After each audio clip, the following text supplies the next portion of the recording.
Hello and welcome. You are listening to episode 55 of the Nearly Men Video Games Podcast, come to you from Scotland on Thursday, 23rd January 2020. I am Garry Hogg-Simmons, and joining me today is Colin Little. Hello. And Paul Kaczynski. You want to see a dead body? We have nothing to do with the video games industry. We don't make them, we don't sell them, and we're not even particularly good at them. We are the Nearly Men, and at some point you've probably kicked our asses online. Boys, how are you doing? Garry Hogg-Simmons. That's me. I'm doing all right. Clearly not as well as Paul's doing. Paul is high on life right now. Yeah, He is man. indeed. Flying high. Or hardly flying. Hey. Full Very good time disclosure. since last podcast. Yes. Full disclosure, we're What? not in the same room. Nope, we are not. I keep forgetting to say that before we start. You'll need to ride in with that. Because people will be expecting that I'm staring into Colin's eyes right now. I mean, you probably are. I can see somebody in a tree over there. That's definitely not me. Uh-huh. But yes, I'm good since last podcast. Yes, thank you, Garry. Yes. Check us, being pure on time. I know. I know. We're so on time that when you guys reminded me we were doing this today, I was like, oh, God, so we are. The weeks fly by, man. Yeah. 40 minutes 2020. quick. It's nearly February. Don't. That's What's that about? terrifying. It's nearly the month that The Last of Us was supposed to be coming out. Oh. It's alright, Don't though. At least remind we'll us. get FF7 and Cyberpunk to look forward to. Delays. But all for our own benefit, according to the press releases. Well, so Yes. to say. Yes. But I tell you what hasn't been delayed is episode 55 of The Nearly Men. Yay! We are, for once, while the rest of the gaming industry is delayed, we've actually come out on time for once. Do you know what I mean? How good is that? Superb. Sensational. Professionalism at its finest. Someone has stolen my pen. Well, it wasn't me. Do you know what I mean? This is the thing. There's a thief in my house. I constantly replace the pen on my desk, and it constantly that- goes. That thief is almost certainly your family, and I'm going to imagine probably your wife. Yep, 100%. I just suddenly thought there because I'll need to write down notes because Colin will probably swear at some point, and I'll have to edit it. And I thought I've not got a pen to do it. There's no probably, mate. I will swear at some point. So if there's a swear word in this podcast, it's my wife's fault. That's it. Exactly. It really just sounds like, Paul, you are not keeping your office space that tidy. Oh, I'm in a hellhole at the moment, Garry Hogg. No. I'm in You a need to get better. I'm a transition period because I'm trying to get into a different office space. I'm not quite there yet. So everything's kind of lying about, and I'm going. Well, I'm not going to tidy it because I'm going to move soon. So See? Well, Just it's all Janice's fault. that is all Janice's fault. Janice. you need to get better. Oh, what was that? 3:20. Right. Okay. I need to type it on my notes now. I felt that was necessary. It had to come out. Although Chopper Hogg decided to talk all the way over it. Well, so- you know. Probably for the best. Yes, indeed. Well, Indeed. maybe. Anyway, on that fun note. Yeah. If you want to get in touch with us, here's how. Reaching the Nearly Men is easier than ever. Search for the Nearly Men Video Games Podcast on iTunes, Spotify, YouTube, or your preferred podcast player. We stream on Twitch. Follow Colin at Colin_NM. Follow Paul at Paul Kaczynski, all one word. Follow Garry at Blunderboy87. And let's get social on Facebook as The Nearly Men, Twitter and Instagram where we are at Nearly Men, or go old school and email us on info@thenearlymen.com. Need all that again? Links are on our website, thenearlymen.com. So what are you waiting for? Yeah, so please do keep in touch. I must say, boys, it's been a very slow start to the year. There has been very little news apart from all the delays. My gosh, there's so many delays. Yeah, you know what's not delayed? Resident Evil 3. Ba-ching! Right So far. on the button. So far. Oh, surely there's that's no got way that's been gold. delayed. Surely that's Yeah. gold. Imagine. That's sitting just waiting to fly out to my precious hands. All three If that- times.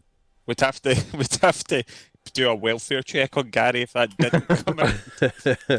So what has been delayed? Right. So Cyberpunk's delayed. Yes, delayed till Yep. September now. Avengers In is fact- delayed September as well? yes. to September as well. Yeah. Final Fantasy Fantasy's 7. delayed for a Till month. April. I thought it was longer than that, but Gary reminded me it was April, so that's not so bad. Iron Man VR's delayed. Oh, what? I Iron didn't know Man that. Iron Man VR's delayed till gosh, it might be September as well. I can't remember now. Is it May or Oh, September? God. My sister is not getting a birthday present in September. Oh, no. I'll check that. Of course, like Watch Dogs Legion's delayed. We knew that for ages ago, but that was meant to come out about now as well. But that's always what they've done that with every one of their Watch Dogs games. They've all been delayed. Well, they I didn't delayed. know Watchdog was still a thing. They delayed everything. Ubisoft delayed Apart- everything. Apparently, Watch Dogs 2 was pretty good, but I never played it because I didn't fancy it. May Iron Man VR is delayed till 15th of May. Well, that's Right. not so as, bad. as opposed to February.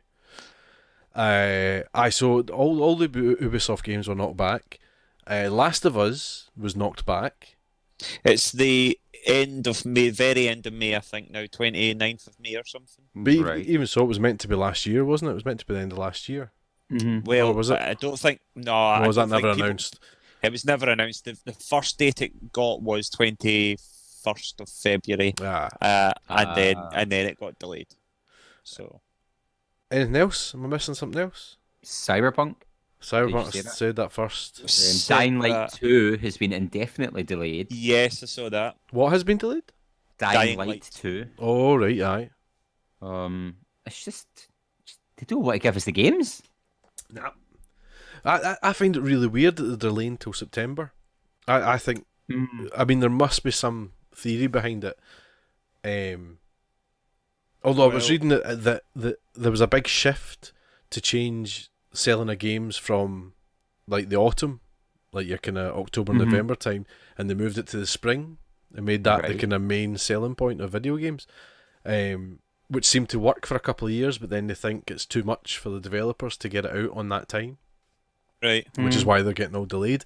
But it seems weird that they're getting delayed till September when there's new consoles coming out in November. Well, I was going to say, do you think that's why they're doing the last push of here's the end of the decade, buy all the stuff? See, I think it's too late. I think that the March and April time is to do that. Well, that's my feeling because I remember when GTA 5 came out on PS3, and then like 2 months later you got the PS4, and I was only just starting to play the online of GTA 3 and basically just left it. Right? Right? GTA 5, sorry, on them. So yeah, it's a bit strange that, but then I don't know if they're. I can understand it a little bit more because apparently the new Xbox, the Xbox Series X, apparently it's going to have no next gen exclusives for the first year of its release. So all of the games that come out on it that are exclusive will be Xbox. So they'll be on all the Xbox platforms, just with varying bells and whistles as you move up the console. So potentially they're not so worried about that and that sort of element. But Well, see, that it's interesting as well because they're both going to be backwards compatible as well. So it's not like yeah, you're going to buy Avengers and go, oh well, I can only play this till I get my new Xbox or yeah. PlayStation or whatever. Yeah. But something I did find out about the Xbox Series new ones is that you can play Xbox like Series X games on the current Xbox One. What? There's going to be like a period of time, maybe a year or something, where you can play the new games for that console on the actual other, like the current Xbox. Well, that's what I was saying. Yeah, I think they will all be potentially. So Xbox is becoming less of a modular series, and it's more of a marketplace all around. That's their plan anyway. Yeah. But It's- I'm not convinced it's a great move because I don't think that's the best way for them to sell a lot of their new console. Well, that's the thing. That's the thing, because are you going to go out and buy a new console if you can just play the game on what you've got? But then what Yeah. happens after a year? Do they just lock you out of that game? Like, oh, that was fun, now buy the new Xbox to Well, play that's the thing. That's a good question. it. Xbox mean, are weird. I can understand why Xbox will want to do something different potentially because they are already because they did so badly in the last generation. It took them almost the entire life cycle of these consoles to sort of catch up on PS4, and they probably haven't really in sales. It is interesting that they're going somewhere else, because I think a lot of people will probably stick with Sony, because as we move more digitally, I think you've got more and more to lose by suddenly, especially if the new PS5 is going to be backwards compatible. You think of how many digital games we all have because of PS Plus. If you now, I think I've got like 300 games or something like that at least. If I was to now move to Xbox, that's 300 games that I wouldn't be able to play anymore as such, unless I was still on my old console. So I suppose for Xbox it makes sense, because they can get PC gamers, they can get Xbox One gamers, and they can also get folk that get the Series X as well. And so they might not have the console market quite as blocked down, but they'll still have lots of places for their games. Do you know what I mean? So it could be interesting. It'll be, as we see more and more information, it will be interesting. There is a lot of speculation that Sony are going to properly preview the PS5 in February. Yeah, I think so. So that will be cool, because we've seen a fair bit. We know more about the Xbox Series X at the moment. It's going to be interesting to see what PS5 is. It does look like the top end, whichever one it is, the big Xbox, is going to be incredibly expensive. Yeah. So it will be interesting to see if Sony can get the PS5 around about their sort of magic. I think it's the magic kind of like $399 dollars sort of mark. I think people are estimating it's probably more likely to be about 400 £400 possibly, which is quite steep, but still considerably cheaper than what they're looking at for the top end Xbox. But if Sony can get it closer to that, £350 mark, then I think they've got a real chance of drawing first blood. I just don't think it's going to be much of a war this generation. It's they're all slightly kind of blended in now, so it's, I think with cross-platform as well starting to be a thing, and it just seems that the Xbox they're kind of almost moving to a mobile phone situation. That kind of contract, you can actually buy an Xbox now on contract, and like you say, it's becoming less of a kind of new console launch and just one big brand that you can like your iPhone. So you've got your iPhone, I don't know what it is now. You see you've got your iPhone 6, you can still do stuff on that 6. than you can on your 10 of all or whatever. Numbers to go for. Do you know what I mean? 6. Yeah, they're essentially both phones. It's just one can do a lot more than the other. The danger of that is that you're going to end up, if it does move to that format, I think gamers are going to end up having to pay an awful lot of money. You look at how often a new iPhone comes out. If consoles ever went to that stage, I don't think they could. Yeah, it's going to get incredibly expensive. I think the fastest rate that consoles could come out would be this generation that we've just had, where you've got your big launch model and then you've got your Pro.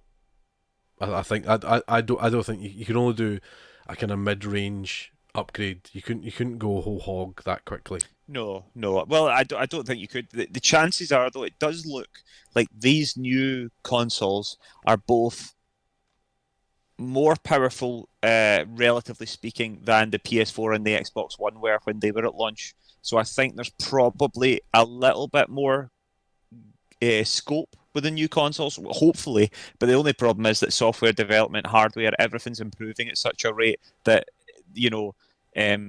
it's almost like dog years to human years and stuff like that. Technology's speeding up. So even at the moment, they're thinking, this will be safe for 5-6 years. Depending on what suddenly comes around the corner technology-wise, it could be, they'll be out of date in like 3 years.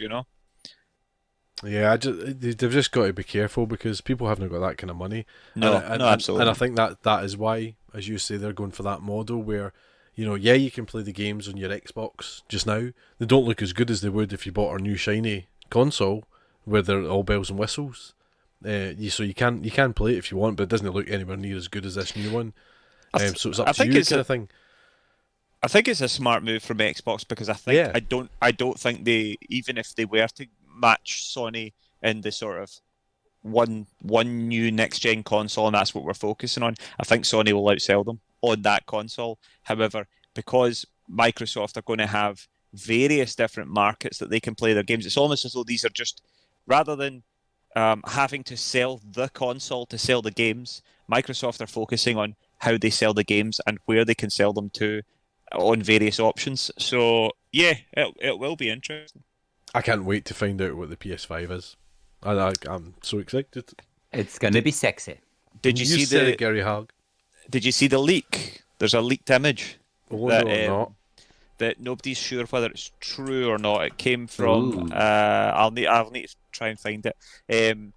If it's genuine, it looks really cool. Oh, is it looks really- is it Godfall? Or is it the actual box? No, it's the actual box. It's the actual console. All right. If it is correct, then it looks like it's got like a digital, like a little LCD screen where the touch bar is on the DualShock 5 as it is. A coloured touch screen that almost like a tiny little Vita screen and stuff like that, which is kind of interesting. I'm not sure if that's going to be there or not, but that's the image. I'll see if I can find it later. I think I've just found that's it interesting. on t3.com. So Yes. yeah, it looks like a wee screen, as you say. Whether it's true or not, we don't know, but it does all this this is all piling into the fact that I think we're going to have some decent information on PS5 within the next month or two, because of course Sony are not doing E3 again, so there's a speculation that they're either going to get the information out before E3, potentially hijack E3 to some extent by releasing it online during E3, or whether they do something else. But I think Sony will do something interesting. That's a little bit naughty. Yeah, so it'll be interesting to see. That's like our party's the cool party. Yeah, well, absolutely. I think Sony did release a statement. They're not. They don't like the way the E3 is going, and actually, there seems to be gathering momentum that actually E3 is not as useful to devs as it used to be, and that it's becoming less industry focused and more consumer focused. I think PlayStation and Nintendo and various other folk are finding it less and less appealing to go as a dev. So I mean, if you go E3, you're essentially competing with everybody else at E3. Whereas if you're Sony, you can do your own show, and it's like we're the only, this is our show. We're the only focus. You know what I mean? So it's more beneficial if they can afford to front that kind of money, which they can. Yeah, absolutely. So it'll be interesting to see how long E3 lasts in its current format. Yeah. Because they've already lost Sony. If, for instance, Microsoft were to decide that they had enough, or say Ubisoft or Bethesda or somebody decided, then suddenly it's becoming less and less appealing. Yeah, because Nintendo don't go either. No. So, yeah. And Nintendo sort of started this, obviously, with Nintendo Direct, but I do miss the big reveals at E3 though. Of what's it going to be? I do miss that. I miss the sort of, and it was. I mean, maybe as a bit of a Sony fanboy, it was probably just because it was kind of almost Schadenfreude that I just enjoyed watching. Basically, Sony just ragdoll Xbox for a couple of E3s in a row. Probably my absolute favourite was when Shuhei Yoshida and somebody else, I can't remember who it was, demonstrated how you trade games on PlayStation. Love that one. I mean, that was salty to the max. But that was after Xbox were like, yeah, no one's allowed to share games, guys. You'll get a digital code and you might be able to or whatever, and then it's just Shuhei Yoshida. They said, we're going to show you how you can swap games or trade games on PlayStation, and he went, here's the game, there you go, and hands it over to him, and it was magnificent, so yeah, I miss that sort of back and forth, and I do think that probably in the heart of hearts, probably because I think Phil Spencer has come out and said as well, he sort of misses having having Sony there because they like to try to outdo one another. But yeah, I don't think Sony see it worth the money for them anymore. And as you said, they can pretty much, they can declare. We'll put it this way, because we're waiting on PS5. The second that Sony say, so even with a day's notice, we're doing a press conference tomorrow. Everybody will be there. They'll be tuned in. So yeah, they don't need to go all the way to E3 for that anymore. Fun times. Yeah. Yeah. So, what are everyone's thoughts out there on Sony versus Microsoft? Is Microsoft doing the gaming market the right way, the wrong way? What do you guys think? Let us know. We'd love to hear from you. Find us on Facebook as The Nearly Men, Twitter and Instagram, where we are at Nearly Men, or email info@thenearlymen.com. Speaking of all the free games that we've accumulated over the years, Indeed. Here's your games of gold this month, which haven't changed surprisingly. So for the rest of January, which is only 8 days, it's terrifying. You can get 6 Bloody hell. Shards of Darkness. It's a stealth game on Xbox One. From the 16th of January to the 31st, you can get Lego Star Wars 2, the original trilogy, the action-adventure game, good fun, and that's for the 360 and Xbox One. And from the 16th of January to the 15th of February, happy Valentine's Day, you can get Batman, the Telltale series, and that's a graphic adventure game for the Xbox One. Colin, are you Batman? I'm Batman. Gary, are you Batman? No, I'm Robin. Of course you are. The real one I wanted to do was swear to me. I Don't know hate if I the ones just verse. blew out. No, So- you're all good. PlayStation Plus, January you have Uncharted, the Nathan Drake collection, which we all know and love, an action-adventure series, and Paul and Colin's favourite game to play blindfolded, Goat Simulator. Indeed. I'm going to put that video up on the page. It's Just a great remind video. everybody of it. Of the chaos and nonsense. So yeah, that's all the freebie games. Hopefully, I'm hoping next month PlayStation Plus will be a bit better. I feel like Uncharted series is something everyone's got by this point. But a few people have been enjoying it. Jose, he said he re-downloaded it. And it's not his copy of Uncharted Nathan Drake collection that's Oh, Don't did we know. find out? No, Yeah. I don't know whose that is. he was saying that in the cars. It's not mine, so I don't know who you've got. Who's it? It must be like Jay's or something, no? Must be Ali's or Yeah. Jay's or somebody. Because I'm pretty sure Scott's get mine, so who knows? Free I game could have for you sworn guys. that was yours. Oh gosh. It's okay. Ali the other day excitedly said to me, "Oh mate, have you played Jedi Fallen Order?" And I just looked at him and went, "You've not been listening to the podcast." Caught with a capital K. So But then he's so, going to play it with all the fixes, so you know.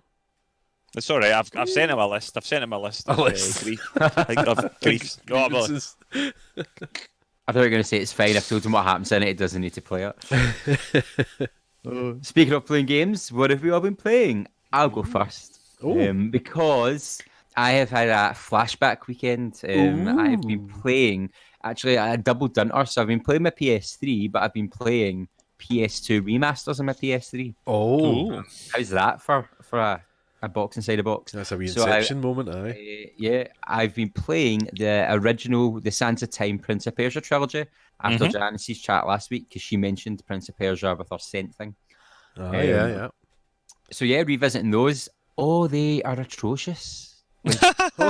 Like they're good, but they're so clunky, man. yeah. So like, and the graphics are not bad. But like, graphical glitches. And I was like, maybe they're just bad ports. But it's still good fun. The story's really engaging. Nothing like it was fun revisiting it and getting back through that. But then I played a bit of Metal Gear Solid 2: Sons of Liberty, which came out the same year as the original Prince of Persia, and oh my goodness, Metal Gear Solid 2 could be a game that was released today. Really? Yeah, like graphics, the gameplay, it's so well done. It's aged extremely well. I was blown away, and the fact it came out the same year as Prince of Persia, I was like, how much money did Konami actually spend in this game? Well, yeah. Because I remember getting a PlayStation magazine with the sneak peek of Metal Gear Solid 2 in it, and then when I had it in the PS2, I played it to death. Like, I did all the dog tag hunting. I just 100%ed it. I loved it. So going back to it's been quite fun.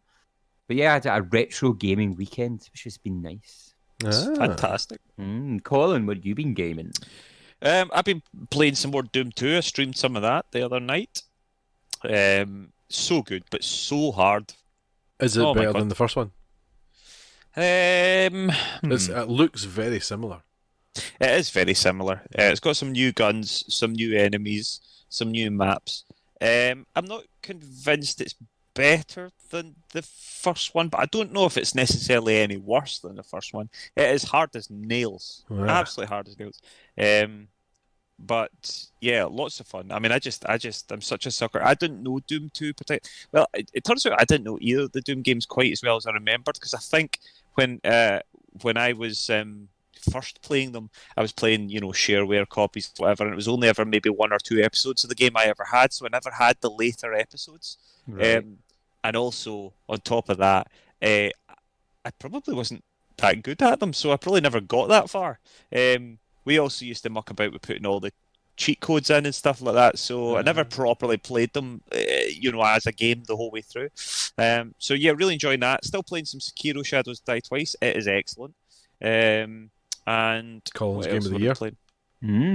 Yep, my game of the year it was. I am playing. I dipped into Destiny, played a little bit of that, and Paul and Garry and I had a wee game of Firewall. Oh, yeah, so that was good. And it was a lot of fun. And then Paul and I dipped in again the other night as well. So yeah, lots of fun. Excellent. Paul, what you been playing? Bonus points for Colin bringing back the word shareware, which I'd completely forgotten about. Shareware, Remember that? I've been playing a wee bit. Yeah, Firewall. We jumped into Firewall. It was great to actually. I realised that my VR's kind of sitting doing nothing while it's in a wee kind of lull, and I thought, no, I need to get it out. And Firewall's just so easy to pick up and play and go for. And I played it for ages actually. Really enjoyed it. You did. You'd been playing it for quite a while before I even joined you. There's some great new maps. Yeah, there's a lot more choice now, isn't there? There's a lot. I wish there was different modes. It desperately needs some new modes, I think. Even if it was simple, kind of team deathmatch. Do you know what I mean? Yeah. I mean, I like the objective stuff, but just something different would be nice. Even just some sort of like King of the Hill or something like that, or free for all kind of thing going on. Or even like a one, like so you're just constantly killing each other. That'd be fun. Well, like a sort of kill the general thing or something like that. Something like that would just make it. And that I don't imagine that would be hugely difficult for them to implement. I can't imagine so, but who knows?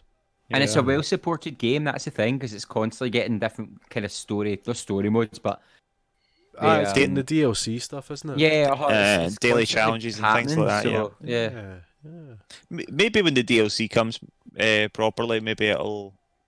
Or maybe it's on its way. I don't know, but I'm just hoping. I think if it's going to last, it's going to need some more modes. I think the danger is it's not got a massive online player base. I don't think. So therefore, they might be worried about split. If they put too many modes in, then you split the player base too much. But at the same time, I think even if you were just to add one extra mode in at the moment, I think it would make a difference. Yeah, I'm just wondering if they're riding this out with their DLC packs and things, and then Firewall 2 is going to have your next modes. Well, it could be possible, yeah. Yeah. So I've been playing that. I did go back to Pokemon after saying that I wasn't desperately keen on going back to Pokemon to try and catch them all. I found myself doing it. Drawing back in. Yeah. I've still not played kind of online or anything like that, but I did go in and start to kind of ramp up the Pokedex a bit. Fun. It has been kind of pushed to the side though, because I have tried Super Smash Brothers. Oh yeah. And I'm aware that that's your copy of Super Smash Brothers, Garry Hogg, that I've had for about 10 months or something. Is it? Yes. I forgot I owned that game. But I'd hardly ever touched it. I couldn't quite work out what to do. And then I still don't know. Nintendo put up in the news section of the Switch, they put up a kind of how to play Super Smash Bros. Kind of cool. for new beginners kind of thing, and it kind of made sense to me, so I thought, I'll go in and try it, and I'm slightly addicted to it now. Oh, it is great. I remember playing the first ever one on the N64, and it's mental. It's so much fun. It's it does. chaos. I mean, folk play it at such high levels now, like so seriously as well. They're crazy good at it. I'm a bit fear off it. I've played some of the later ones, played some GameCube ones, and I think there was one on the Wii that I played as well. But yeah, I'll need to have a go at it at some point. That is great. It's great, and just because there's so many characters to unlock, and it's unlocked, I think, by playtime. Actual in-game time rather than menu time as well. So you need to play the game to unlock them. So, are you doing the story mode? I did. I first started with that, and it was all right. But in this kind of recent surge, I've just been smashing, smash. And just because I'm some sort of glutton for punishment, I've also been playing The Witcher 3. Yes. And I looked back. I've got one trophy for The Witcher 3, and it's for completing the first part of the story. That's my only trophy, and I got it in 2017. So that's when I last played it.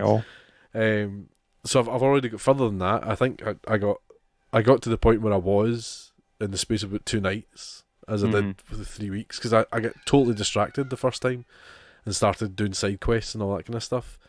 But this time I thought, no, I'll stick to the story for the beginning, and then start to kind of branch out a wee bit. Yeah, it's very good. I'm enjoying it. I can't get over the fact that it's what was it 6 years old or something. 5. Yeah. It's, it totally stands up with your likes of Jedi, Fallen Order, and things like that. You know what I mean? In terms of quality. Oh yeah. It's a very well made game. Very good. Very good. So I'm looking forward to continuing that. The aim was I was going to try and finish it before Cyberpunk came out. So well, you've got time. Cyberpunk getting delayed has helped me immensely. That's why it's been delayed, just for you. Just for me, yeah. So if anyone's getting hate mail, send it straight to Paul. Info at the Nearly Men. So yeah, so that's all. So I think Witcher 3 is going to probably take up most of my PS4 time at the moment. But then I'm getting distracted by playing things like Firewall and all that. And I want to get Star Trek Bridge Crew on the go again, Gary. Oh, so much fun. And I wish it was dirt cheap so you could pick it up, Colin. I know.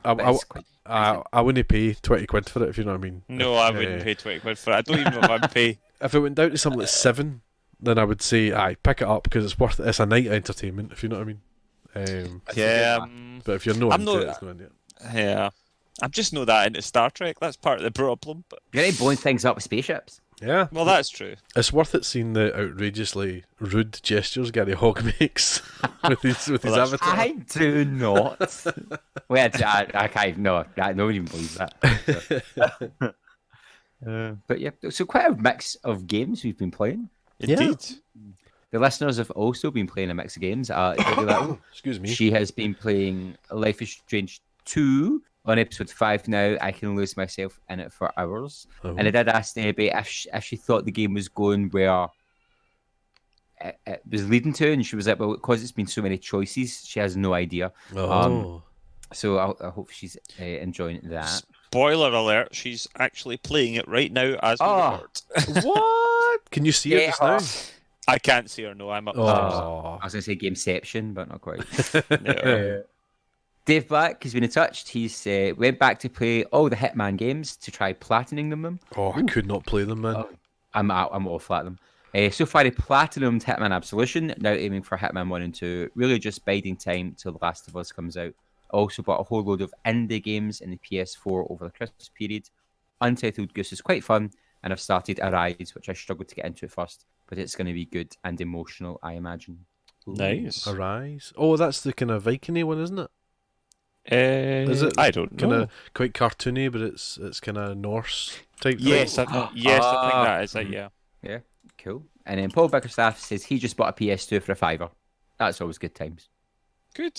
Happy days. It's quite a good. That PS2 still selling. Still selling. I got an alert today just while we're talking about games that A Plague's Tale: Innocence has just been added to Game Pass on Xbox. Oh. So I might be able to catch up with you boys. Yeah, it's good. You'll enjoy it. Nice. I need to get back into it. Oh I'm man. kinda never halfway. finished it. I'm kind of halfway through it. Yeah, it's good though. It's real good. Too many games. There's far too many games to play. There is too many games, So many games. and we can't describe what the game or say what the game is. But I've just came home to one dropping through the door for me to play it now as well. So I've got another game to play. Fun 'Cause times. I was just about to say it's all old games that I'm playing. You know, well, not old games, but you know, I'm playing catch up with a lot of games. Yeah. But no, of course, I forgot you're ahead of the curve. So I've got another one to play, yeah, and we're in talks, hopefully, about getting another one to play as well. So, Oh my goodness. That'll be you as well. That will be me as well, yes, because I will fight people to the death for that one. So, well, we'll see. We'll see what happens. But yeah, I think when I finish up tonight, I'll be trying out the new one and seeing what it's like. No doubt your thoughts will be on the next episode, I'm sure. They will. They definitely will. Now, before we move on to the big ticket number today, I think we should go quickly through the recent and upcoming releases, yeah? Okay. Absolutely. Cool. So, rattle through these. There's not many because it's a quiet year because the big boys are out to play. But on the 28th of January, you can pick up Journey to the Savage Planet, which is an adventure exploration game on PS4, Xbox One, PC. You could get Kentucky Route Zero, which sounds like a driving game, but it says it's an adventure game. Interesting. And that's on the PS4, Xbox One, and Nintendo Switch. Pillars of Eternity 2 Deadfire, an RPG on PS4, Xbox One. And Warcraft 3 Reforged, which is a remastered RPG on the PC. And then on the 4th of February, you can pick up the Dark Crystal Age of Resistance Tactics, which is a strategy game based on the Dark Crystal films for PS4, Xbox One, Nintendo Switch, PC. Monster Energy Supercross, the official video game 3. That's a title. That is a title, which is a racing game for PS4, Xbox One, Nintendo Switch, PC. And Zombie Army 4 Dead War, which is a shooter for PS4, Xbox One, and PC. So quite a light couple of weeks. Yeah. I can tell you Kentucky Route Zero is a magical, realist, episodic point-and-click adventure created and published by indie developers Jake Elliott, Tamas Kemensky, and Ben Babbitt under the name Cardboard Computer. Sounds cool. Wow. There you go. Peculiar. It was crowdfunded by the looks of I thought you said cow-funded there, and I was like, what's Yep. a cow-funded? I'll let you make your game for 10 cows. But now the big ticket number, what we've all been waiting for. Oh, drum rolls, excitement. Da, da, da, da. I need to get a different page up for this and everything. Game of the decade. Oh my. I'm not old enough to be playing games for a decade yet, surely. No, you're old enough to have played them for 4. Oh, shots fired.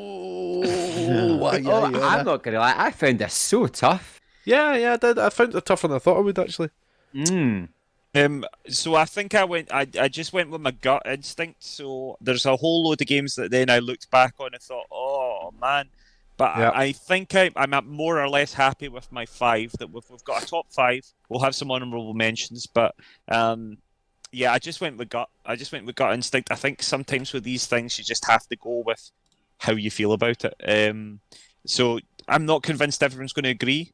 Well, I know we're not all going to agree. I'm not convinced everyone's going to agree with me, but you should. But You call him little the Anakin Skywalker of Nearly. It'll be interesting. I'm looking forward to seeing what you guys think. I know some games I'm pretty sure will be in probably both of your lists. And there might be I think there's 1 or 2 I think that will be in all of our lists probably. But yeah, I think there's going to be some surprises. Oh, I cannot wait. Shall we do honourable mentions first? Yeah, Yeah. You seem to have quite a lot, Gary. I do. I won't talk through them. I'll just round them off, and if you're like, "What's that?" I can say. But yeah, I've got 2, 4, 6, 10 maybe honourable mentions.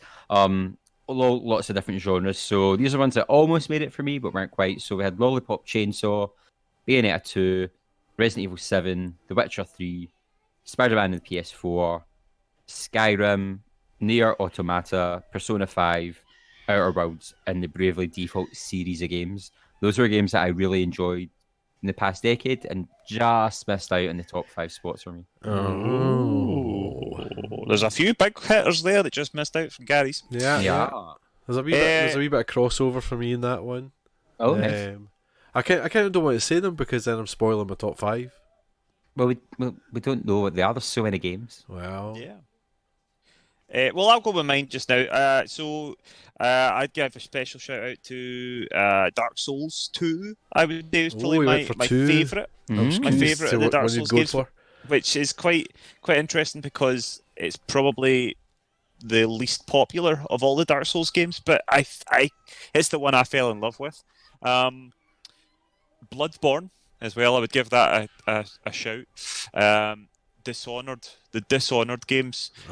Dishonored, yeah. I think are really, really interesting. I love the original. I think Dishonored 2 is even better. The sort of level design, especially that Clockwork Mansion, it is astonishing. An astonishing level. The time travel stuff and all that. Dishonored 2 was an incredible game and actually was pretty close for me. Let me think. What else did I say? Firewatch. Firewatch is a really good game. I've still not played that. Really interesting game. Really enjoyed it. Stuck with me for quite a while. Certainly deserves an honourable mention. I'm trying to think if there's anything else because there's some that I might spoil if I announce them just now. But yeah, lots of stuff. I mean, looking back, there were so many good games. I've got one I can throw in. Is Alien Isolation. I think. Just because it's pure tension. I've still never finished it. But it was good fun. Another one for me, I would say, would be Assassin's Creed Black Flag. It's still my favourite Assassin's Creed game. I wondered if you'd put that in. I love that game. I hate that game. He loves his shanties. Yeah, absolutely. I saw an article talking about it, and they said that everybody likes Assassin's Creed Odyssey. It's probably the best game, he said, but we stand pirates, and it's true. I just think it was just excellent. It was a really interesting game because it came after Assassin's Creed 3, which essentially ended the original story of Assassin's Creed with Desmond Miles and all that sort of stuff. And Assassin's Creed 3 had so much promise, had some great ideas, but had a really boring, after a really interesting start, the opening and a really cool twist, had a really boring main character, Connor. He was just a bit insufferable, and as a result the game suffered a bit. So what happened was then Assassin's Creed Black Flag became a sort of standalone game where it was a new character, it was a new thing, and Edward Kenway, and it was wonderful. I just adored it. Was Assassin's Creed 3 the one that was American? The American War of Independence, yeah. I see, it's a great setting as well, you know what I mean? Yeah, exactly. And it looked the part, but it just didn't quite work. There's a first chapter sort of, and it's brilliant, and it ends incredibly well, and you're like, oh my god, I can't believe they did that. And then the rest of the game just doesn't really live up to it. Yeah. So, another wee mention for me, I think, would be Destiny. Yes. Destiny as a whole, not Destiny 1 or 2, but I think we can class it as one game, really, can't we? Just because I don't think it was the first kind of live service game, but it kind of changed how people looked at live service games and how involved they would get with such a game like that. We played a lot of that, and it was one of those first games where it ever really felt like quite easy for your friends to literally drop in and out of. Yeah, no matter what level you were as well. Mm-hmm. Yeah. You could all play with each other. Which I really enjoyed, and I actually think Destiny 2 is the better game because it's been more refined, but as you said, Destiny's more of it's almost more of a subscription than a game in a lot of ways. It's not, but it's got that sort of feel. Destiny 1 and Destiny 2, I think the lines blurred quite a bit, and although it is very much two different games, it feels like one thing. Yeah, but I'd say that's all that haven't been mentioned. Cannot wait to see what we're on. So, are we going to do it last time? Yeah, why not? 5, then 4 then. I'll start. So my fifth place spot goes to The Last of Us. The lasses. That's quite And low down for The Last of Us.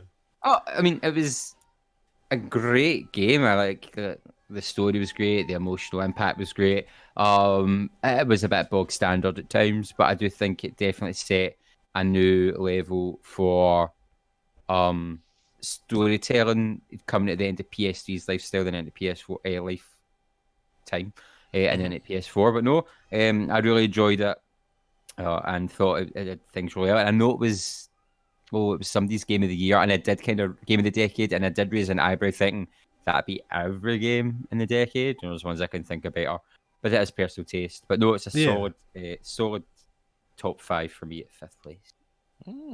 I'll say it's also on my list. It's also on my list. I've got it a bit higher. Yeah. So shall we wait and speak about it in a bit? We could do it that way if you want. Yeah. Let's wait and we'll discuss it more as we come on then. Okay, very well. I will go next then. At number 5, I have I just remember this game being a massive thing when it came. This huge event. I had it pre-ordered for months and months, and I had it pre-ordered for the best part of a year, and it was coming out on the very specific day of 11/11/11. Oh, it was Elder Scrolls 5 Skyrim. Oh. Now, it's an interesting one because actually the predecessor to it, Oblivion, is actually, for my money, a much better game than Skyrim. However, I had so much fun playing the original Skyrim. It blew me away. The idea, the scale of the dragons, the size of the world, the look of it.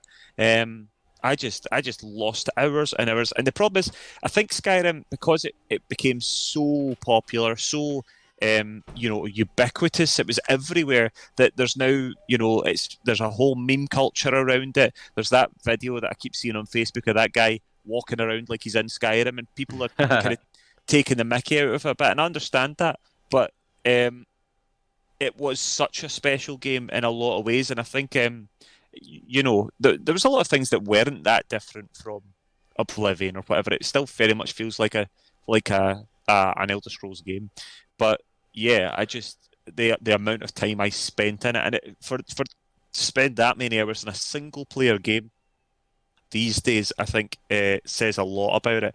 And just, I can think back, I mean, I must have put hundreds of hours in, and there's still stuff I've never done. There's still areas of that place that I never found. And yeah, I just absolutely loved it. Yeah, I mean, it was good. It was good. I've never finished it. I started it and got so far, and it was too big for me. And then I did start the VR as well. Yep. Which was great, actually. But it was great to have such a big game and to play in VR. But it did give me the sicky feeling. Yeah, it makes me need the toilet. Yep, I was going to say that, but I was kind of avoiding saying that, to be honest. But yeah, I don't mind saying it. That's rather specific. I've not had that feeling from... Oh, we've discussed this before, have we not? No. I don't know if Colin, I don't know, but we've definitely had the chat. Yeah. Without going too specific, what kind of toilet are we talking about here? It makes me feel like I need the squits. Good. I think you skirted around the gory details there, Gary. I don't know how the hell that works. I think there might be something wrong with your VR, mate. And that other game I'm fine, but Skyrim, after I get 45 minutes in, I'm like, oh no.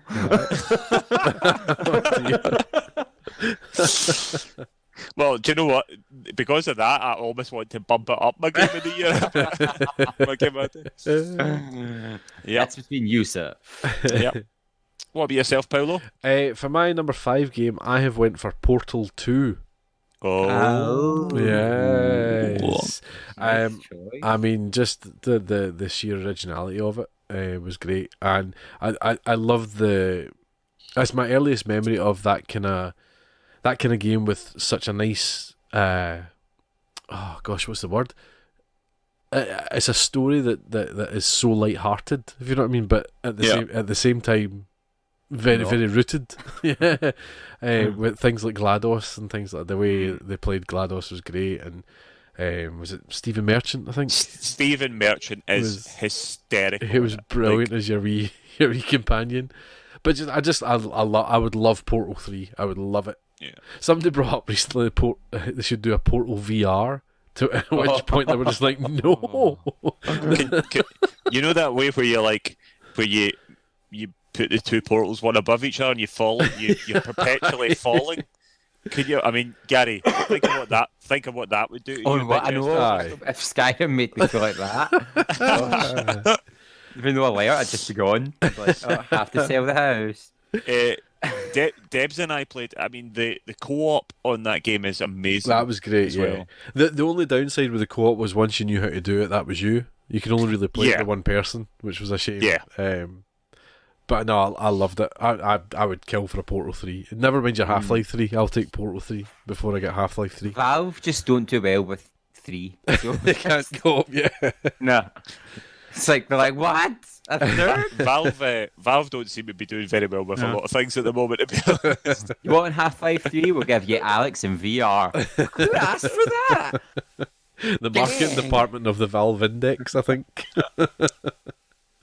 So that's my number 5, Portal 2. Nice. Ooh. Okay. Getting butterflies in my stomach. Number 4. Take your VR helmet off. Bioshock Infinite is my number 4. Oh. Uh-huh. Never played it. No, me neither. Hang it up right now. I loved all the Bioshock games. And for me, Bioshock Infinite, it's not number 4 for the gameplay. The gameplay was mediocre at best. Just for the pictures. Just for that picture. No, for the story. The twisted turning of the plot was a game that genuinely had me going, and then with the DLC that tied it into the whole Bioshock universe, it was just amazing. It was like so well done, and there's rumors of a new Bioshock, and I'm kind of like, don't touch it. It's nice. Just leave it alone. Yeah, that's right. Yeah, and it was a great game, and I've played it. It's another game I've bought in multiple consoles. I bought it on the 360. I got it in the PS3. I got it on the PS4 as well, but. Oh yeah, because I bought the Bioshock collection. So it's a game I've bought multiple times and played multiple times, and even every time I play it, I still get goosebumps at bits. It's just so well done, and you really connect the story, and it twists your gut. It's great. It's fantastic. So that's my number 4, and I can't believe none of you two have played it. Get a grip of yourself as well, because I heard lots of folks say it was fantastic, but I also heard quite a lot of people who hated it because I think it was quite divisive. It was very down the middle. There was nothing like, oh, it's all right. It was you love it or you loathe it. Yeah. But I quite fancy it.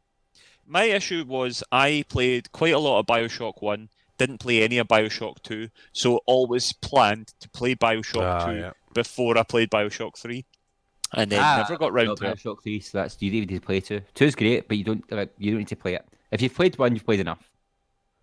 I haven't completed 1. I've got pretty far in it, but I've not completed it. Here's a fact for you. Bioshock, the first one, is the first modern game that I completed.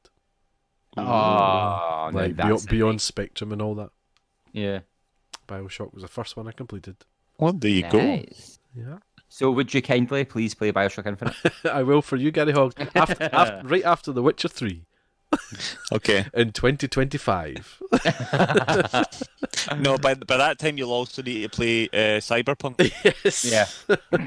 Because if you don't play Cyberpunk in 2025, there's a danger that you won't play it before Cyberpunk 2077.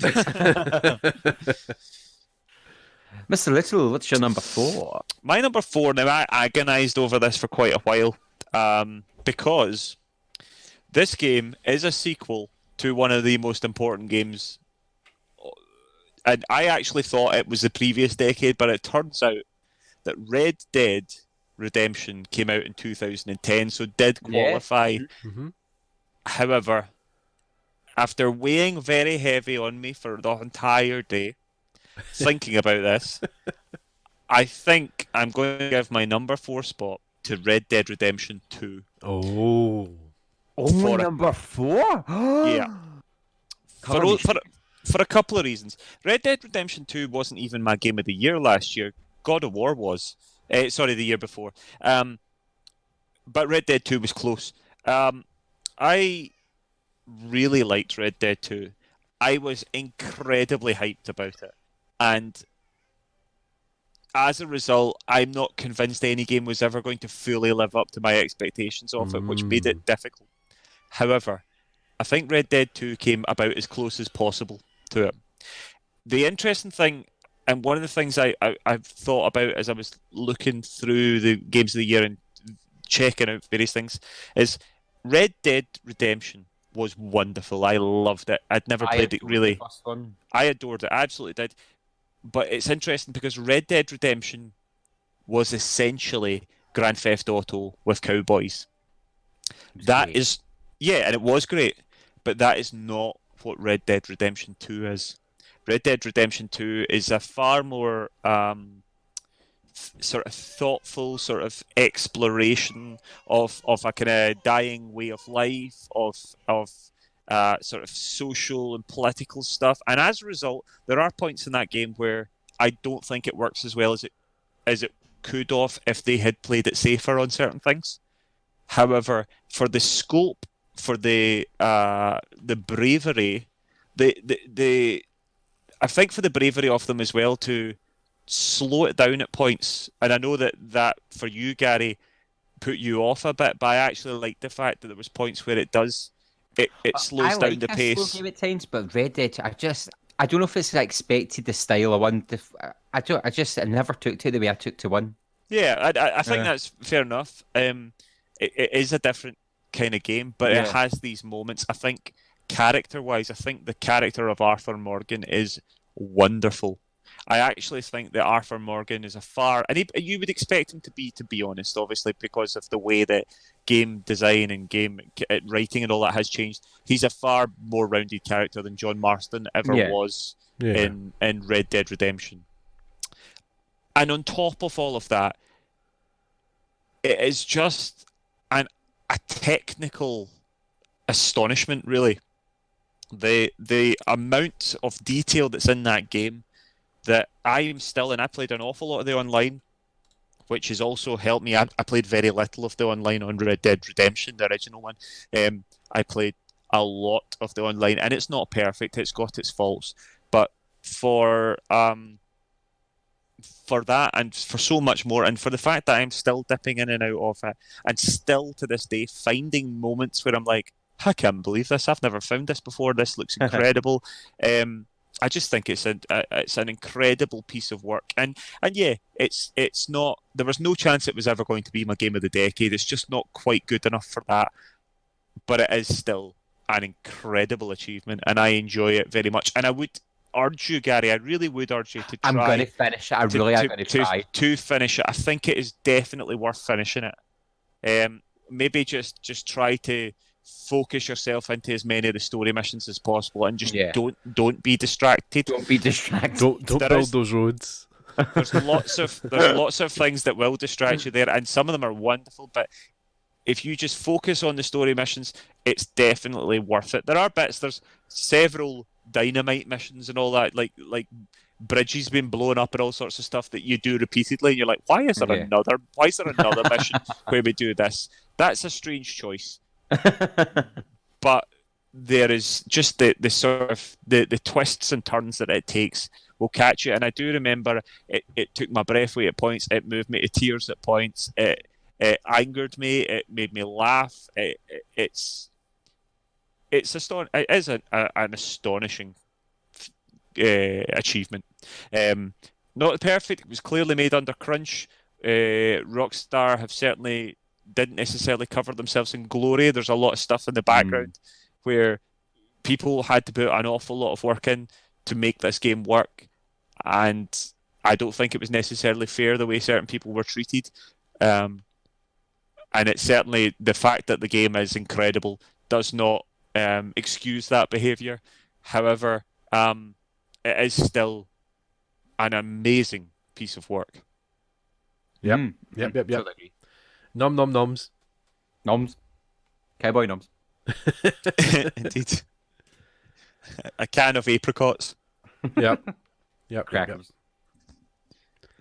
Paul, number 4. My number 4 is up for contention, Whoa. Oh. and I'm Are you trying to be sneaky here? Are you going to try and put 2 games in at once? no. Alright. I'm willing to void it if the group agrees. Okay. My number 4 is Minecraft. Minecraft was almost on my list. Well, Minecraft it was released in 2009, but it was essentially early Was that access, and it didn't come out of beta until 2011. Oh. So it wasn't an officially released game until 2011. I'm pretty sure that if you ever see Minecraft, it does say it's listed as 2009. That's when it Is came it? out on computer. Yeah. And that's its kind of alpha, if you like. So that I don't know if that's allowed or not. I don't know. Oh, well, if you read it, it says Minecraft was released by Mojang in 2011. Released. So I would give you it. Yep. Because it seems to be the public release, the main release. I think because it's still relatively low down your list, I think we can allow it. I think if you were trying to say it was the game of the decade, would maybe have a bit more of a squabble. Aye. I mean, as I say, it comes out of Paul would beta be in 2011. To me, that's when it's an official game. In theory. Right. I'm willing to go. I don't have. That's my minor issue. I don't think necessarily. I mean, I certainly wouldn't argue that it's not worthy of being in contention. So tell us what you think about it. Well, my number 4 is Minecraft. Then, I just think it's a genius game. Yeah. I mean, it's such a simple thing of just let's have Lego in a computer, and you can build whatever you want, and it's just a wonderful support over the last 10 years or whatever, to build it and extend it and just It's just a real pity that it never really caught light with gamers around the world. You know, it never really made much money or anything. No, I know. And they're scraping by, crunching those hours. No, you even play that anymore. Notch. I mean, that notch. What chances he got? So yeah, I mean, it's just, I mean, what's left to say about Minecraft? It's everywhere. It's everywhere. You can play it on anything. Do you know what I mean? We need to really start a nearly made Minecraft server. Yes, I'm up for it. By the way, I'm still up for the 24 hours of Minecraft for sick kid save point. Oh, that would be absolutely bonkers. That'd be great. We'd have to empty an entire console and only put Minecraft on it. Because you think of the amount of storage it would take up if we had an entire 24 hours. And we should just get like 3 PS4s together and 3 tellies, and we just got our own telly. Well, you can cross-play now. Yep, you can. So, yeah. So Minecraft's my number 4. I don't think I need to say too much about it. Everybody knows what it is and its success story and things. Glorious. Minecraft. Yeah, it is brilliant. Short and sweet. Well, I'm keeping it short and sweet. Oh, right. 3rd place. Oh, this is where we're getting to the big guns. Oh, I know. The bronze Sweat medal. So my bronze medal goes to Nier on the PS3 and Xbox 360. Not Nier Automata, but the original Nier way back in the day. I had to check it just straight 10. It came out in 2010.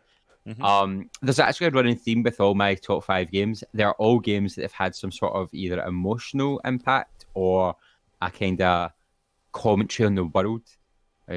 So Nier itself, it doesn't play the best, and it's a wee bit janky. It's a wee bit janky is a bit of an understatement. I have played it. It's janky as hell. And that's what's part of its charm. Yeah. I actually 1,000 out of 1,000 gamer scored it on my 360 because that's where I owned it originally. Ooh. And I've bought it on my PS3 to platinum it on that. But it's so clever, and it's got so much playability. There's 5 endings. And wow. they cover so many different topics. Like one of the main characters is like she's intersex, so she's female, but she's got male genitalia, and she was outcast from her village, but it's never like played up a big thing. They just make reference to her being weird and odd, and she can't be one of them, and she's not allowed to go in the village. And then when it comes out, you're like, oh, that's so sad, because she kills demons really well. And then when you complete the game the first time, when you go back and start again, you can suddenly understand the language of the demons, and you get all these backstories to the boss characters, and then you're like, I don't want to kill this boss anymore. What? Why you make me do this? And then once you get all the endings, you're like, oh my god, I am a horrible person. And the final ending of the game, to like for the best ending, it says to get this ending, you have to delete your save data permanently. Oh, what? And you're like, so the only way I can get the best ending is to delete hours and hours and hours of but see, making that choice, it's so uplifting because you get to see something of a potential hope in the future of the game series, and then the sequel comes along, crashes your hopes and ambitions out of Doom. But it was a lovely game, and it was one of the only games that's done fishing right. Huh? Oh. Yeah, fishing in it's pretty easy to get and works well. But I just loved the game, and then it spawned the beautiful sequel as well, which again follows a lot of the same ideas behind it. But it's just the commentary on the world and the choices people are making and how they want to fix it, and then they still manage to mess it up. It's great. It's also about 8 different genres put into one game. So it's like an RPG, it's an open world game, then you get a first person dungeon, then you get a top down dungeon, then you get a beat 'em up. You're just like, the creator was an acid making this, and somehow it just worked to make sense. It is bonkers. I only played little bits of it, but it's bonkers. But yeah, the sort of level of design to do that, to encourage multiple playthroughs, and each time it be more than just, oh, you get an extra little level here, or you get, I mean, to actually peel back, to actually understand what the demons are saying this time, to do this, that is incredible. I mean, that is an amazing feat. I mean, it's slightly traumatizing. I like, see when you go back and play that second time and you see this backstory, and then you have to go in and slaughter these things, you're a bit like, oh, why? And if the way it plays with your emotions, it's just, and then it just flips everything in your head, and it makes it really difficult, because the first time you play it, you're like, yes, go me, eat my sword, and then the second time you're like, don't eat anything. it's really cool. It really blew up video games for me, and looking at them back when I played it, and it's janky as hell, but once you get used to it, it's part of its charm, and you're just kind of like, yay, the janky. Cool. So that's my bronze place. That's my third place. Game of the decade, Nier. Oh my. Right, Colin, hit us with your best shot. Okay, so for number 3 for me, this was a game that was released right, I mentioned it earlier on, right at the very end of the PS3 generation, and came back. It's one of the few games that I've ever bought twice. There are a couple, but one of the few games I've ever bought on 2 different platforms. It is the one and only Grand Theft Auto 5. I'm going to double up, because my third place is also Grand Theft Auto 5. Oh, great minds. I mean, well, Paolo, what a game. I mean, honestly. Likewise, it's one of the few games I bought twice.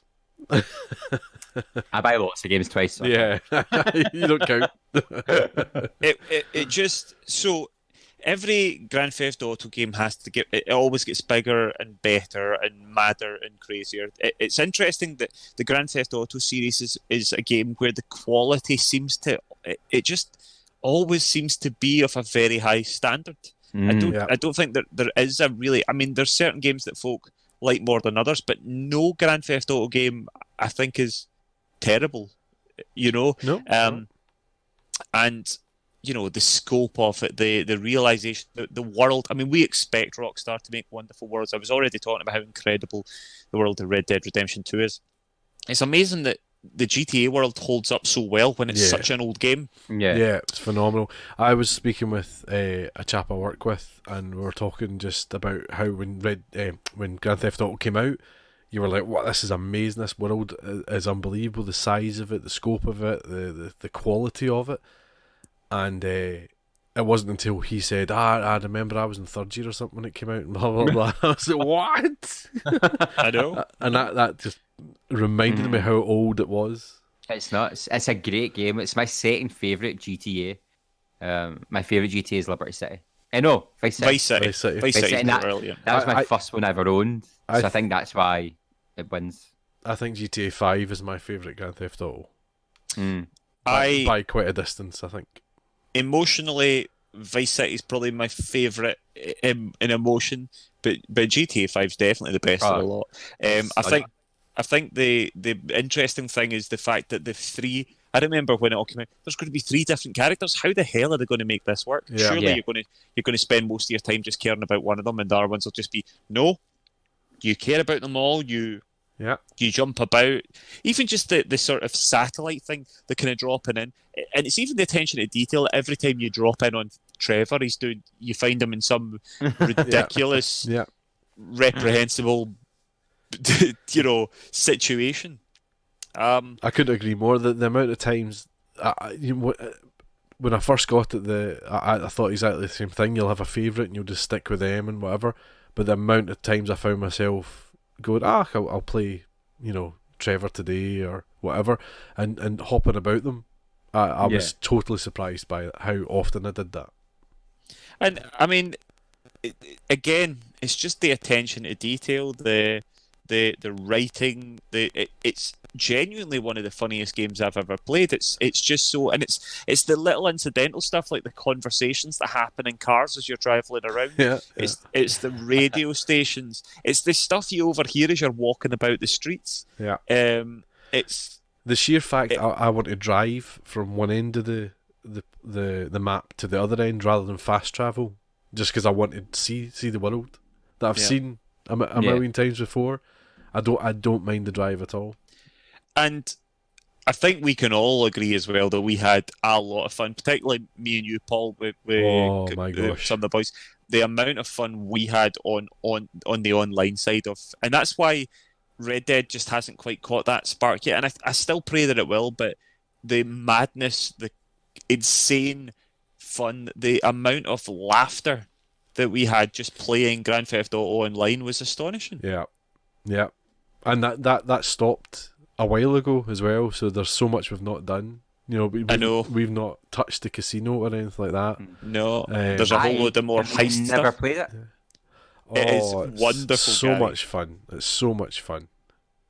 We might have to dip back in. We might have to get Gary back in. I don't know if I've got room. I've not got room in my PS4 to install. Have to find the room. Delete some of your 100 games. We should do that. We should do a stream. We should do some streaming. Oh yeah, that sounds good. Of us doing some GTA Online. It's the sheer volume of things you can do as well. The fact you can just go and play golf and have a game of golf and all that. I love it. I think that's why I like GTA 5 so much more than Red Dead 2. I think I was expecting that world where you can do whatever. I know it's a different type of world, but I remember GTA 5 and going, I'm going to play yoga. I'm going to go do this. I'm going to do that. Do you know what I mean? Yeah. I mean, there's not yoga, but there is a lot to do in Red Dead as well that you won't necessarily. It is limited by the time setting and all that. You can't go to an arcade, but there is still an awful lot to do in Red Dead. But GTA is going to have a bit more of that freedom because of the nature of it. You can jump in at a military base and steal things. You can do bonkers stuff. You can do car race. You can do triathlons. You can do it's much more chaotic. Yeah. I mean, I'm so excited about the next Grand Theft Auto. I can't wait to see what they're going to do next. Yeah. But so good. Yeah, definitely. I think it is a well-earned number 3 for me and for Paulo as well, I guess. Yeah, 100%. Wow. Double done. Okay, silver place for me. I can't really. Second best game of the decade. Yeah. I can't really talk much about it because I've spoken about it a lot. So for me, my second place is Resident Evil 2 Remake. Makes you wonder what number 1 is. part of it is the nostalgia, but I mean, I was also thinking back. Never did I think I would get a remake of my favorite Resident Evil game ever made, and it was done so well, and it was outstanding, and it's actually kicked Capcom as a company into a better place. They're doing Resident 3. Yeah. They're looking at older IPs and bringing them back. They're taking their time with their main IPs and putting more thought into them, and not just churning out Resident Evil games that are mediocre and substandard. We're getting really bad press. So I think it's been 7 was the catalyst, and then remake 2 it's really made the company reflect, and that's big. That's when you think a remake of a game can make a company almost do a 360 on their current business model and plans. It's just it's crazy. Do you think it's going to change their approach to Resident Evil 8? Well, Resident Evil 8's just been scrapped and went back to the start. Well, so probably then. So the rumor is everything they've worked on, they've went nah, which is actually what happened with the original Resident Evil 2. Resident Evil 1.5 was 80% complete, and they went, actually no, scrapped it and started from scratch and made the Resident Evil 2 that came out in 1998. What I mean is, are we going to get a sequel to Resident Evil 7? Is it going to be a first-person experience, do you think? I don't know. I don't know if they'll... Or do you think they're going to go back to third-person, more sort of cinematic style? Or they've shown that they can make third-person scary. So I think they'll be tempted to go back to third-person. They have said that the first game on the PS5 won't be a remake, and it won't be Resident Evil 8. So everyone's kind of raising the eyebrows. So we think it could be Revelations 3, where they might... Could it be a Dino Crisis or something like that? Well, that's coming, but we think that's coming. So they said the first Resident Evil game on PS5 won't be a remake or number 8. And before that comes out, there are other older IPs in the process of being remade. And everyone was like, Dino Crisis! Yeah. So, I mean, they've definitely got a good business head in them going forward. The fact they've looked at what they made for 8 and clearly went, it's not really living up to what the fans expect now, and scrapped it to start anew. It's quite interesting. Everyone's just got their fingers crossed they don't do something really daft, and we go, what? But no. I will be sad if they don't do. I liked Resident Evil 7 so much that I would like to see another first-person one in that sort of thing. I definitely think they'd keep it in the running. It was well received and it did work well, and it worked great in the VR. Oh, oh yeah, goodness. Terrifying. And it felt enough like Resident Evil, but was different. Yeah, which I quite liked. Yeah, but it goes to show that that, and I think a lot of other companies will learn their lesson from Resident Evil 2. That actually, if you put the attention to detail in and you take your time and you don't just keep re-releasing, which Capcom and Square and various other companies have been guilty of, and gamers have to take their share of the blame for this, because people kept gobbling them up. You think of how many Kingdom Hearts games there's been, compared to how many actual Kingdom Hearts games there's been. For instance, if people keep buying them, then they're going to keep releasing them. But it's interesting to see that potentially now they're starting to realise that by putting a bit more effort in and putting a bit more, you can actually potentially earn more than just rehashing things. It's like Konami just announced there's 2 Silent Hill games in the pipeline now. Silent Hill, which has been dead silent for years, they actually tried to sell the website off, and all they've made is those pachinko machines. So now people are just making the joke it's more pachinko machines.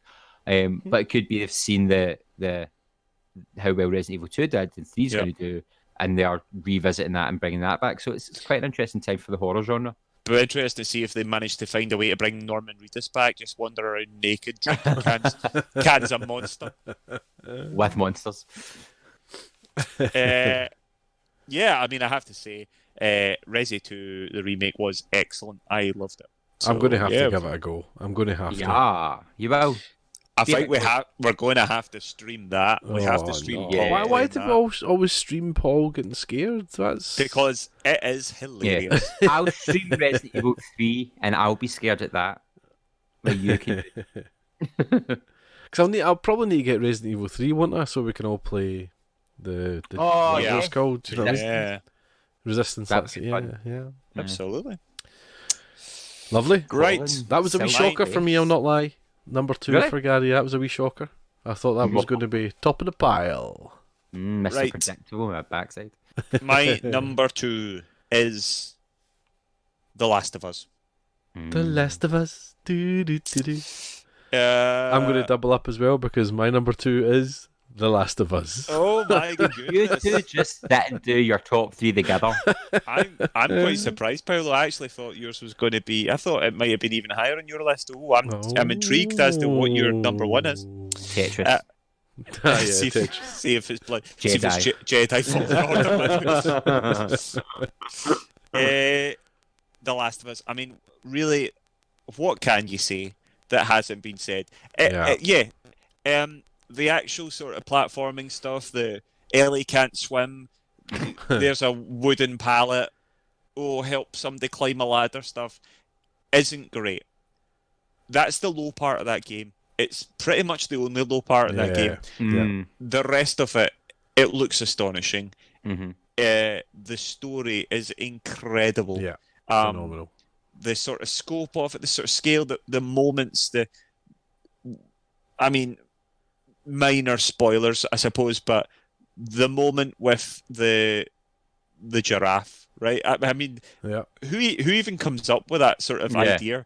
And that was an incredibly beautiful moment, and I think that could have been handled so badly with certain things. If you'd put that in any other developer, I think they'd be like, "What the hell was that about?" And yet, Naughty Dog made it a beautiful, astonishing moment.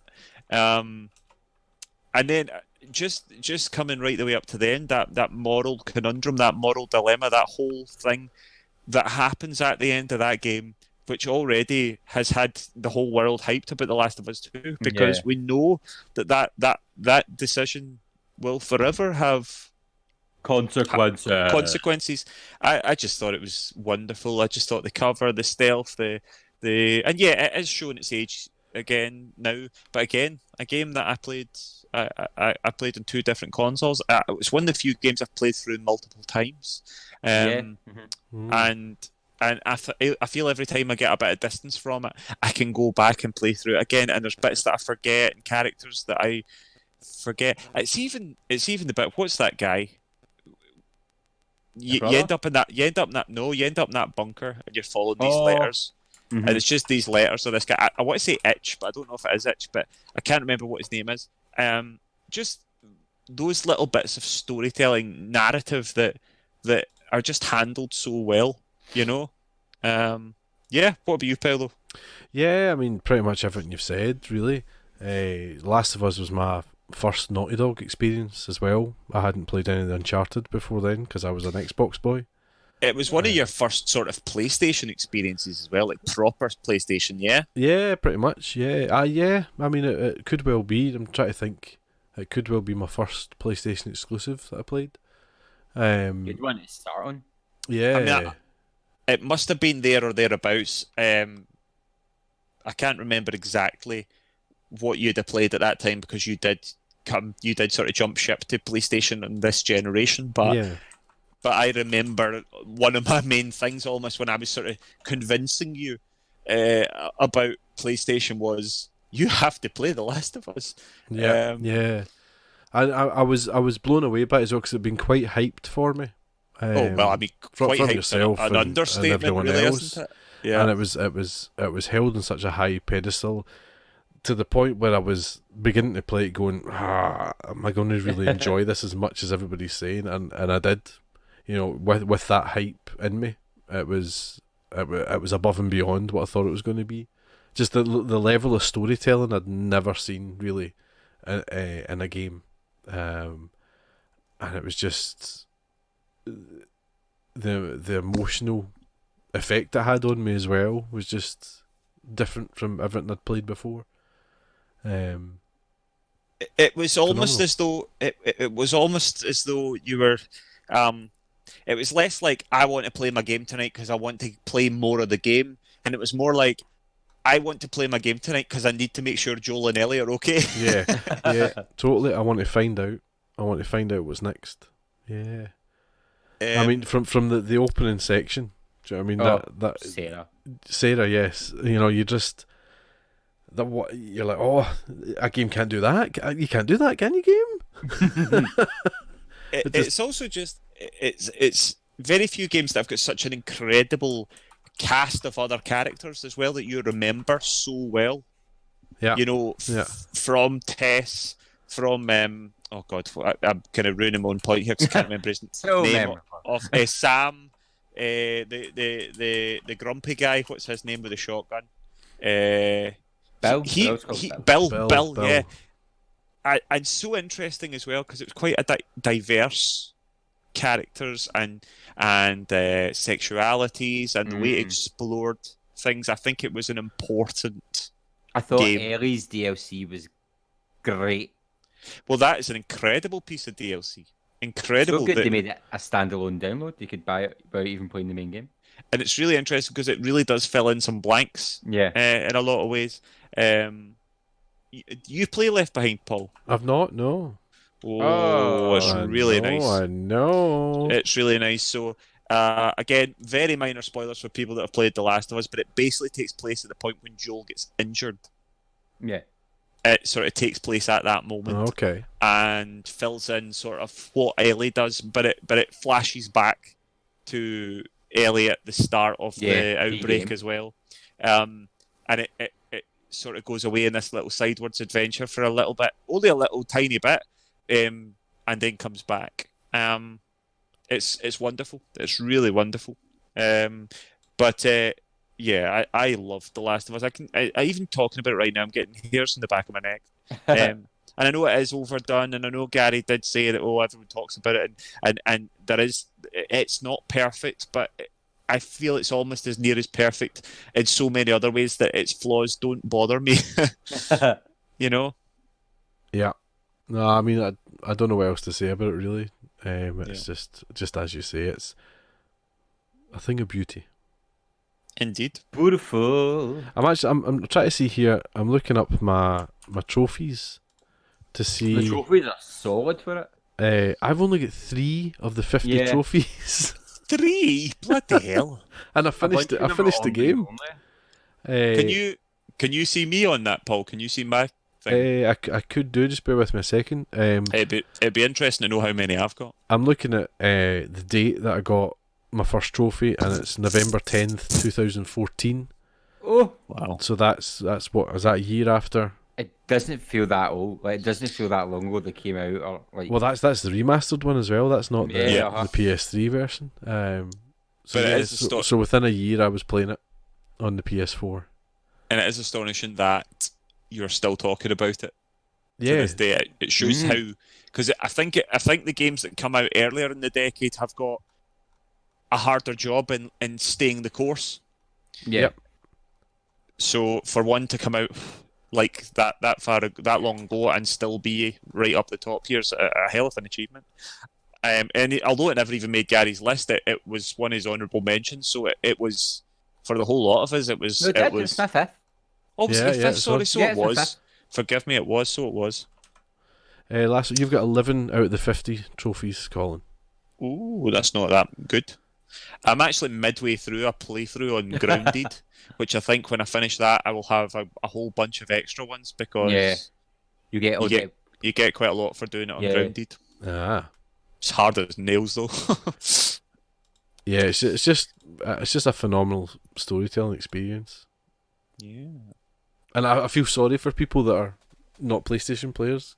I know you can now get it on PC through PS Now and all that. But just your Xbox players, I'm a bit like, I want you to play that game. Like your brother, for instance, he's one that has never played it. Yeah. I think he's maybe played it now on PC through PS Now. I'd like to think so. I think he should play it if he hasn't. Yeah, if he's not, then definitely. But yeah, wonderful. Okay, so we find out Garry's number 1 now. So, it's funny you talk about games at the start of the decade lasting. So the game that I have given the number 1 spot to came out on January 26th, 2010. Don't get much earlier than that. Yeah, I wasn't sure if it was actually eligible until I looked up and I was like, oh, it is, that's good. This is a game that was just when it came out, it kind of rocked the video game world. And I think it's still held to high esteem. It is Mass Effect 2. Oh. As soon as we said Game of the Decade, it was the first game that popped into my mind. Got to go with your gut. Yeah. And it's kind of like what you were saying, Paul, about The Last of Us. You can't do that. Mass Effect 2 starts the game and murders you. That's And you're right. How, wait, but how you? Who was you? That's and not it was like- allowed. It was soul destroying. And then obviously Shepard's brought back from the dead, and just his or her whole story. The idea that they've been brought back to be a pawn of this dark agency. You're assembling a team to go on a suicide mission, and it's one of the kind of the games with choices where it actually does matter, because if you make the wrong choices and you don't do the right missions, at the end of the game, all your teammates could die.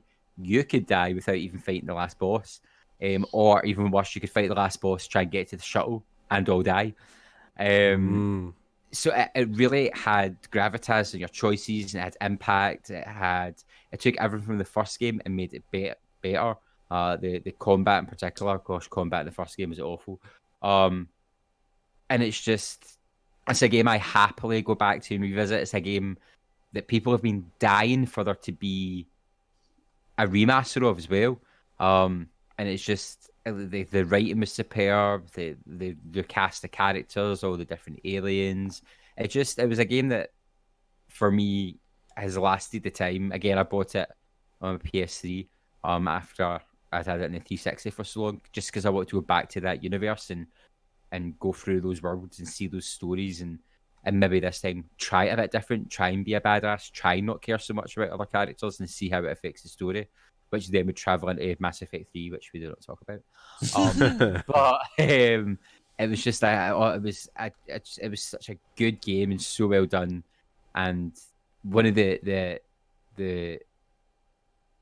nicest but saddest bits is when you go to the crashed Normandy on the moon and find the dog tags of all the crew who did it, and you're like, oh my god! And then you find your helmet, and you're like, and it was little touches like that which were excellent. So no, for me it's a game that's lasted the 10 years. I'd happily go back to constantly.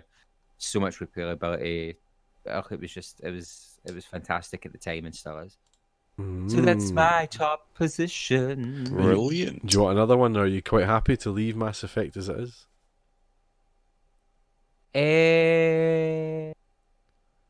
I'd like them to go back and fix the end of the third one. Did you play Andromeda? I did. I enjoyed Andromeda. Yeah. It had a hot wee Scottish guy in it you could romance. So I was like, hi, yeah. But they were stuck between a rock and a hard place. It was like, oh, this is... And Andromeda went to another galaxy to escape the Reapers. So it was kind of almost running concurrent to the third one or just after it. And it was good fun. I enjoyed it. But you missed Shepard. You missed that emotional connection. And you also missed... You missed the tease. See if you completed Mass Effect 3 and got the super good ending. It was Shepard's chest under a pile of rubble, and then it goes, and he breathed. Okay. And you're like, oh! And it's just kind of left hanging there. But rumour is that there is a new Mass Effect in production. Oh, well. And interesting. It might be back to Shepard, so we'll see. But Who's it? Is it BioWare that make that? Yeah. BioWare. And then EA, but well, there's your rub. That's been the third one, Kay. And we were like, what is this mess? Where do we put the loot boxes? Pretty much. But yeah, Colin. Well, I think everyone knows yours because you've like said it. I did spoil this somewhat on social media a while back, but I'm okay with it. Can't hold your water. Yep. For my game of the decade, it is the definitive adventure of the White Wolf himself, Geralt of Rivia. It is The Witcher 3 Wild Hunt. Toss a coin to your Witcher. This game is astonishing. It really is. Just the sort of scale of it, the scope of it, the look of it, just the attention to detail, the love that CD Projekt Red just poured into this game. The the fact that you can go anywhere in this world and find things that are interesting and dangerous and exciting and frightening, and I just loved it. I think it's one of the few games in the world where, even something like a fetch quest, which you play in most games, it's a fetch quest, and you kind of, oh god. Even the sort of fetch quest sort of type levels in The Witcher, and there's not actually that many of them, they are so well written and so interesting that they don't, you never at any point roll your eyes at having to do it. Yeah, no, I'd agree. Everything, even the most rudimentary thing, whether it's go here and kill these bandits, when you get there, there's a video sequence, or there's an explanation, or you meet somebody, or even what seems like the most mundane task in The Witcher 3 becomes infinitely something more than you ever expect. And yeah, I mean, it is just incredible, and it's a real testament. I have over 100 hours in that game. I've played through the Heart of Stone DLC. I'm midway through Blood and Wine, and I'm actually already, after watching the Netflix series, want to go back and start the whole thing again. And it's overwhelming, but I'm okay with it. I'm excited about it, and I've got all the wolf armor, I've got all the bear armor, and I'm like, how do I go back and find all that again and not go out my nut doing it? But I don't think I will. I think I'll just love every minute of it again. It's an astonishing thing, and I just loved it. Yeah, I think if I'd finished it, I think it might have been on my list. It would be unfair to me to put it on my list, but having only just scratched the surface of it. But I am enjoying what I've played of it so far, and likewise, it was the Netflix series that made me want to play it again. And just the sheer fact I hadn't played it, and I've not heard anybody say a bad word about it.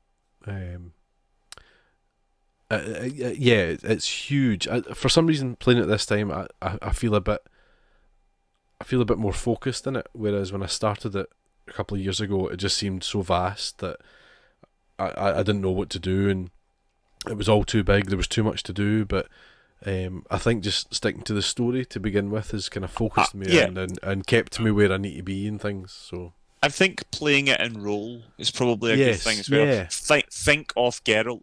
Geralt does things. It's his job, and occasionally he also does things for a sort of sense of duty, or to do the right thing. But at the end of the day, follow the coin. Don't necessarily.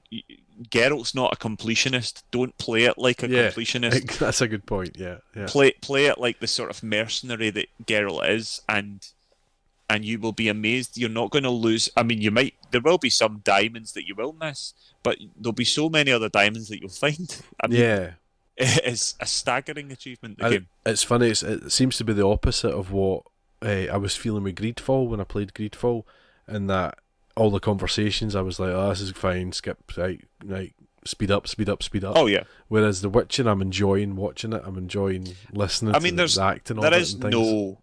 I made in my review. I made some comparisons to Greedfall because it's got a feel, but there's no kind of real competition here. I mean, the Witcher absolutely spanks Greedfall. Of course.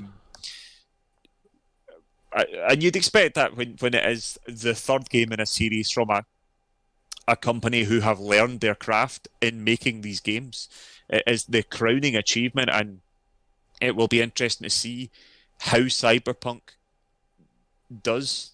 But having played even the little bit of the game you've played, Gary's played quite a lot of it. I've played a lot of it. Yeah, well, there you go. We know that Cyberpunk is almost certainly in very good hands. Yeah. Yeah. I'm excited to play more of it. Okay, Paolo, I'm very surprised. So I need to know what your game is. Star Wars. It is, of course, FIFA 16. No. Well, it has to be one or two, surely. Like Colin, I weighed heavily which to do, and it was unfair to put both of them on. I thought I'm going to have to pick one, and I hummed and hawed, and I've went for for my game of the decade, Red Dead Redemption 2. Oh, And I'm still not convinced it's the right choice, but I had to make a choice, and I think I've done it because it built on the groundwork that the first one made and made it better. yes. I think that's my thinking behind it. I'm not going to say too much about it because you covered it really well with your fourth choice. I would argue that this gets fishing right, Gary, when you were talking about Nier. I almost said that myself. Yes, I almost said that myself. This is good fishing. I think I need to try the fishing. the thing I The love fishing's good. the thing I love about Red Dead Redemption 2 is, and you kind of said it, Colin, it's the world. It creates a real world. You know, we've spoke about the story and how the story's brilliant and all that, but once you're out of the story and you put that to the side, which is top quality, you know, to come up with something that good in a post Last of Us world is a high quality to you know, to compete with that kind of level of storytelling in a video game. I think is only something that Rockstar could do against Naughty Dog. It's gloriously presented and it's wonderfully performed. Yeah. But if we push that to the side and just if we look at other things, just the world of Red Dead and you know, frequently when you and I are playing it online, Colin, we'll come up to the top of a rise in a forest or whatever, and the sun will be beaming through, and we do genuinely stop and go, look at this game. This game is brilliant, and it looks superb, and it's so alive. You know, I do wish the online aspect was a bit better. It was a bit fuller, because when you're in the single player, when you're roaming about the world, you can sense it's alive. You can sense there's animals. And you can, you know, if you stand on the edge of a cliff and you look through your binoculars, you can see an animal that's half a mile away, and it's doing what it's doing, kind of thing. And it's just that everything exists. I always remember that was one of their big pointers, was that when you're doing this in a city, somewhere there's a deer doing this exists and it's happening, and you get a real sense of that. And it creates that world. It takes what Grand Theft Auto does with a city, and just kind of opens it up a bit. You know, I love Grand Theft Auto for the chaos and the busyness and the driving and the speed. But on a total flip side, I love the emptiness of Red Dead, and just the quiet of it and the stillness of it. I as I say, I do wish the online was a bit better, but even now, if you're in the right kind of server, if you're approaching a real player, there's a moment of you know, what's going to happen here? Are we just going to pass each other, or are we going to actually shoot? And I think it should have that. It is Yes. the Wild West. There Yes. should be that element of things. You know- But the griefing got a bit out of hand at points in the game. I think you couldn't take it out completely where people couldn't shoot you, because it would lose what the game is. And as a result, and I think it is becoming a bit more, and there is a bit more to it. The online is improving. Yep, 100%. Yeah. Much slower than I hoped it would, but it is improving. Well, it's becoming a live service game. Whereas Grand Theft Auto was kind of, that didn't seem like a live service game. It seemed like a kind of random multiplayer thing going on. Whereas with Red Dead, they seem to be kind of building blocks to, you know, it's very much contained at the moment, that they don't want you to suddenly become this rich baron with all this property, and they're homing you in, and they're letting you do wee bits and bobs just now, and just kind of making the circle a bit bigger every time they update it in a big way. But I'm like yourself. I wish it did get to the stage it is now a lot earlier. But I think now it's at a good spot where there's too much to do now for me. But I just love it. I love the world. I'm totally biased, and it's like, you know, you said it, Gary, I think, about The Last of Us. It's just personal preference where these are going to go, and you know, the world of the cowboys and the music and everything about Red Dead Redemption 2 just really ticked my boat. So that is my gold medal for the decade.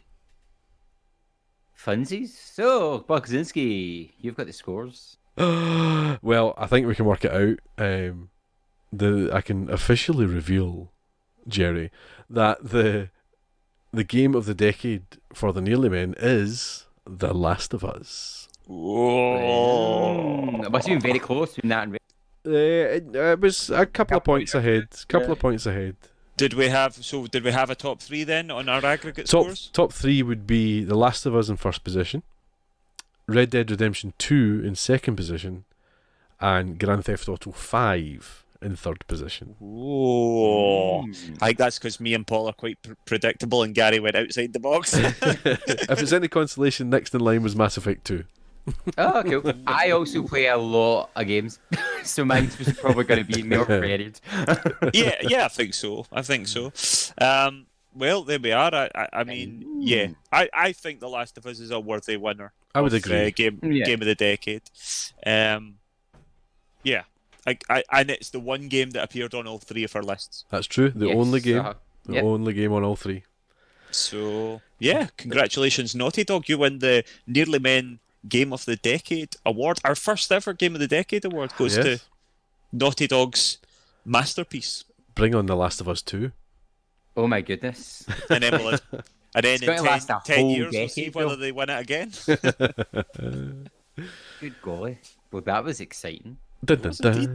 dun. Where have I put my script? Found it. So, I was like, which tab is it? Listeners, what do you think? Were our games on point? Would you agree? Are they your game of the decade? I know Jay Rainey had sent in, he was, it's a tough one, Persona 5 Dawn.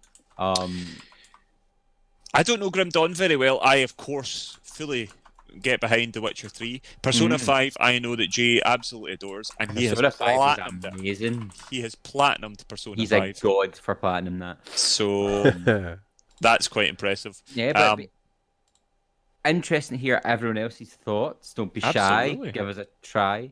Just kind of work. And and let us know whether we were right or wrong. Whether have we made you all irate? Are you furious at our decisions? Are you wanting to talk us down? Are you wanting to tell us what should have made the list that didn't?